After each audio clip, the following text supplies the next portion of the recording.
Hi, this is Matt with AppliancePartsPros.com. Today we'll be showing you how to repair your appliance.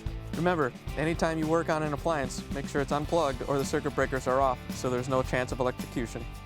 In this video, we're going to show you how to change out the Bosch Dishwasher Flip Tine Latch. It's going to be a very easy repair and should only take a few minutes to show you how to do it. If you already have one of these, great. If not, you can click on the link below or get it at AppliancePartsPros.com. When you open up the package, you're going to get the new Flip Tine Latch. The Flip Tine Latch holds the tine rose in the upright position. The main reason to be changing it out is if it's lost or damaged. In order to get to the part, we have to open up the dishwasher door. Once you have the door open, we can pull the upper dish rack out. Once you have the rack out, you have access to the tine row latches. There's two of them on here. They're both changed out the same way, but they are different part numbers. Before you take the tine row latch off, you want to make sure the tine row is in the down position.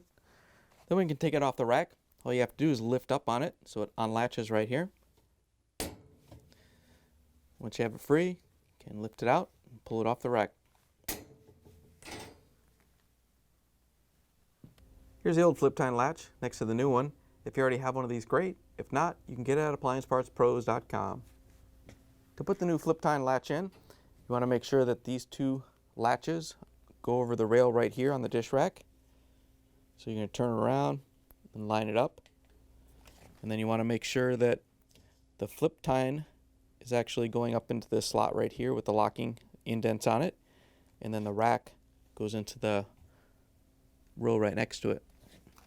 Once you have it lined up, just push it down and snap it in place.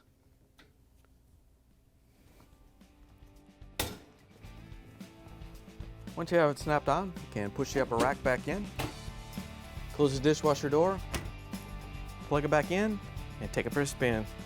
Thanks for joining us for another successful repair brought to you by AppliancePartsPros.com. Check out our other repair videos on our site, Facebook, and YouTube.